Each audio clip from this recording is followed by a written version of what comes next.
What would you say is the number one reason why you can't lose weight? A lot of people say that they really struggle to stick to a specific diet because they just feel too deprived. They just want to eat what they want to eat.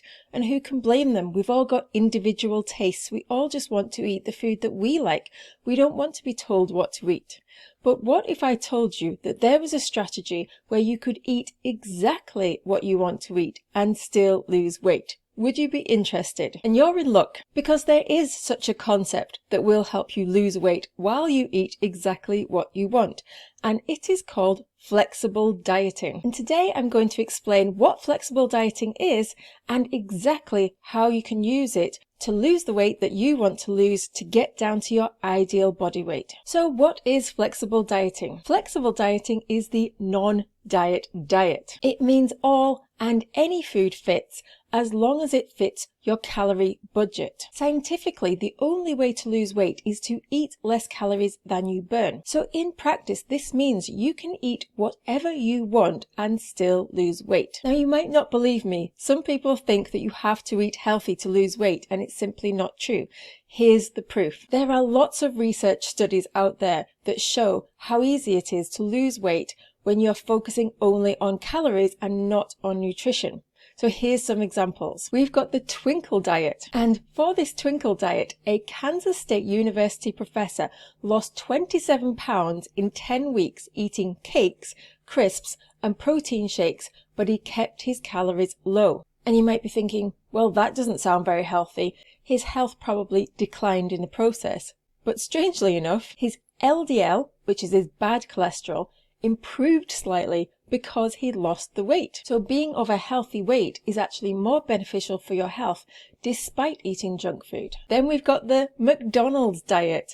And here we had a study where a teacher ate only McDonald's for 6 months. But the teacher did track portion sizes and did stay in a calorie deficit. They stuck to their calorie budget, how many calories they needed to eat per day to lose weight. And this teacher actually lost 56 pounds and improved their cholesterol levels in the process. And yes, they're just individual studies, but we've also got groups of studies called meta-analysis. And these analyze lots of different research studies, all focusing on dieting. And no matter what type of food was eaten, it is the calorie deficit that matters, not the type of food. And then we've got a research study specifically about flexible dieting. And this showed that people who stuck to a flexible diet were much more likely to stick to their diet long term, and they had less disordered eating, less eating disorders as a result. And for me personally, this is exactly what's happened for me. I have been following very rigid diets my whole life, and my weight has yo-yoed up and down, big swings. 5 stone, like 50 pounds up, 50 pounds down, 50 pounds up, 50 pounds down. And over the past few years, I have been following flexible dieting, eating exactly what I want to eat and not depriving myself and not being too extremely healthy and extremely rigid.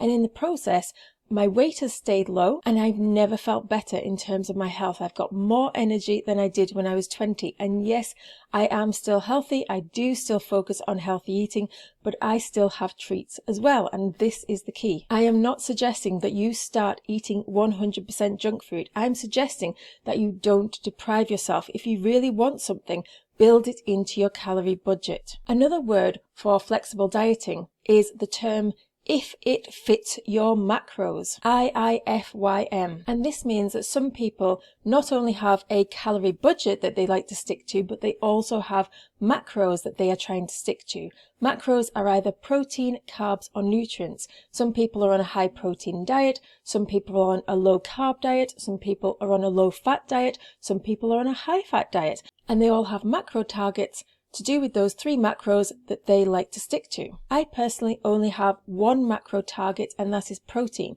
I like to have enough protein per day. I like to have at least 100 grams of protein, if not a lot more. And there's so many reasons why focusing on protein is so important. It actually stops you from being as hungry. You're going to be 30% less hungry if you eat more protein. And not only are you going to be 30% less hungry, so you're probably going to eat 30% less calories because you're 30% less hungry, but also just the act of eating protein burns 30% of those protein calories. So then you're actually going to burn an extra 30% of calories just by eating that high protein diet. So that's like 60%. So no wonder people who focus on high protein are much more likely to be able to lose the weight and maintain their weight. When I was a vegan, my protein levels were nowhere near as high as they should have been. I was hungry all the time. And now I'm eating animal products again. I feel much more satisfied and much more able to keep my calories low. So how many calories do you need to eat? That is the burning question. I have a free download. If you download this table, you just look at your age, look at your activity level, and it tells you how many calories you need to eat per day to lose weight. This is your calorie budget. This is the crucial number that you need to know to be able to lose weight, because every single diet out there is based on a calorie deficit, whether they tell you that or they don't tell you that. Even if you've got meal plans that are done for you, these are calorie counted meal plans. I've got loads of these myself, but it's far better if you understand how to log your own calories. And I'm going to show you how to do that now. I'm going to show you a free app that I use every single day to log my calories and my macros and focus on getting enough protein. So let's dive into that now. So I'm going to show you how I log food in Cronometer.com. This is a free app. You can use it on your phone or on your computer. At the moment, I'm using my computer. So what you do is you go to diary, and then you can just click on food up here and you type in the type of food that you want to eat. So say, for example, you type in bacon and you find some bacon. You click on the bacon and then you select your serving size down here and then you click add to diary. So I've done this already. I've programmed in some food to show you how flexible dieting works. Now I always recommend focusing on protein first. Once you focus on your protein, then you can add your nutrients. Once you've got all your nutrients for the day, or at least a lot of them, then you can add in your treats. So say, for example, you were playing with around about 1,200 calories per day. You want to try and stick under 1,200. You might get a lot more food than this, but this would probably be the lowest you would go. So I focused on getting enough protein. So I recommend that each adult gets at least 100 grams of protein, if not more, per day. So this current diet plan has 107 grams of protein, and so far, we'll round it up to about 800 calories. So we've still got around about 400 calories to play with. What I've done for each meal is I've just added in nutrients. I've added in protein and I've added in the vegetables for nutrients. So for breakfast, we've got bacon medallions, which is the fat trimmed off. We've got 2 eggs. We've actually got 4 bacon medallions. We've got 2 eggs, 100 grams of cooked mushrooms, 100 grams of cooked tomatoes. So that's a cooked breakfast. 325 calories, 40 grams of protein. That's a lot of protein. I eat a cooked breakfast for breakfast Sunday and Saturday, and people always wonder, how can you stay slim when you're eating a cooked breakfast every day? And this is because it's quite low in calories, very high in protein. It sets me up for the day. Then let's move on to a simple lunch. We could have a chicken soup. We could have a chicken and broccoli soup, or we could just have some chicken breast with some cooked broccoli on the side. Heavy on nutrients, very low on calories, very high in protein. 243 calories, 36 grams of protein. Then let's move on to dinner. Again, very low in calories, very high in protein. We've got some ground beef, some minced meat, which is 100 grams of lean meat. We've got 100 grams of mushrooms. We've got a quarter of a zucchini or a courgette and 1 red pepper. So this is a very lean dinner. And what I like to do every day is I like to add in my protein and my nutrients and not add in any grains, because then I can see that I've hit loads of my nutrients, and then I want to decide where to spend those extra calories, and it might not be on grains. It might be on grains. You might decide that you can't have lunch without having a portion of rice with this. You might decide you can't have any dinner without having a portion of pasta or a cooked potato or some roast potatoes with those. So that's totally up to you where you spend those extra calories. But I recommend only adding your protein and veg in to start with, and then you decide where you want to add in your extra calories. Because as you can see, we've got a massive amount of nutrients covered already, and we're only up to 700 something calories for the day.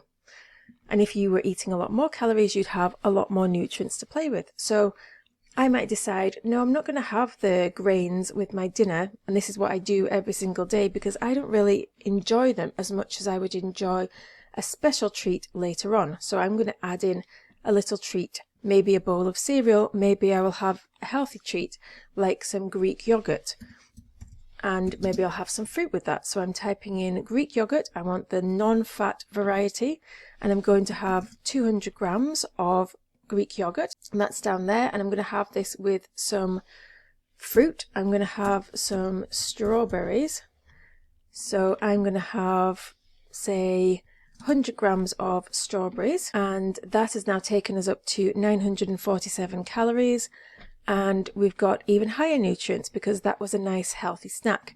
And then I might decide I want to sprinkle on some cereal on top of that, or maybe some granola. Everybody thinks granola is so healthy, but it's actually very high in fat, so you don't get that much for your calories. Say for example you had a standard portion which might be about, say, 30 grams. This is 128 calories, but when you pour 30 grams of granola into a bowl, it looks absolutely tiny, so a lot of people would double or triple that. But I'm just going to have a little sprinkle on top of my healthy snack. I'm going to have 10 grams of granola, which is still 43 calories, so it's still a fair amount. And I might even have some chocolate sauce on there because I have a chocolate addiction, and if I don't get some kind of chocolate fix in my day, then I start feeling deprived. So I'm going to have 10 to 15 grams of chocolate syrup on top of my healthy dessert. And there we are, now up to 1,000 calories. We've got now 129 grams of protein, which is a decent amount for a small woman. We've got carbs of 65 grams, which is a low carb but not too low carb diet. And we've got 28 grams of fat, so we've got essential fats in there, which is good for our health, so that's good. We don't need to worry too much about the fats and the carbs. It's more the protein that will give you that extra health boost, making sure that your fats are not too low, that you are getting some healthy fats in. And we can see that the nutrients have gone a lot higher, and I've still got 200 calories to play with, so I could still have maybe a couple of protein bars or some cereal or some crackers or whatever I want for a snack throughout the day. I'm just going to add it to my diary. Most people think it's really hard to log your calories, but it's not actually that time consuming. And also, if you learn how to log calories, you'll find that you're eating very similar foods every single day, and you can just copy and paste entire days from one day in Cronometer to the next day, which saves you so much time. And eventually, once you've been doing this for a couple of years, you'll know exactly how many calories are in certain foods, and you won't need to log your calories anymore. Unless, of course, you find that you're suddenly starting to gain weight. But if you focus on keeping your protein high and your calories low, you'll be able to maintain your weight without tracking your calories every single day. And you also might be wondering, how do I know which protein sources to base my meals on? I recommend lean protein sources. And in my store, I actually have something specifically for this need. I've got a high protein meal planner bundle specifically for weight loss. In this bundle, I've got high protein meal plans done for you already, so it just gives you some ideas, and you can find recipes and meals that you really love and you can stick to those. Or you can just get the protein lists that I've got, where I give you massive big long lists of all of the leanest protein, so you can mix and match with all of the protein and the nutrient sources. I've got meal planners, I've got shopping lists, I've got weight trackers, I've got all of my resources for weight loss. Everything is contained in this massive bundle. And I've currently got an introductory offer on this massive bundle. So you will find this at a super low price at the moment. And I've also got a 50% discount on my store at the moment. So go and check that out. Leave me a comment below. Have you ever followed a high protein diet, and how did you find it? What kind of foods did you eat? Have you ever tried sticking to your calorie budget, and how did you find that? Have you done both of them together? And if you're over the age of 40, you might want to check out my last video, which is why diets tend to fail after the age of 40 and how you can fix it. And now it's time for you to go and get shredded. Over and out.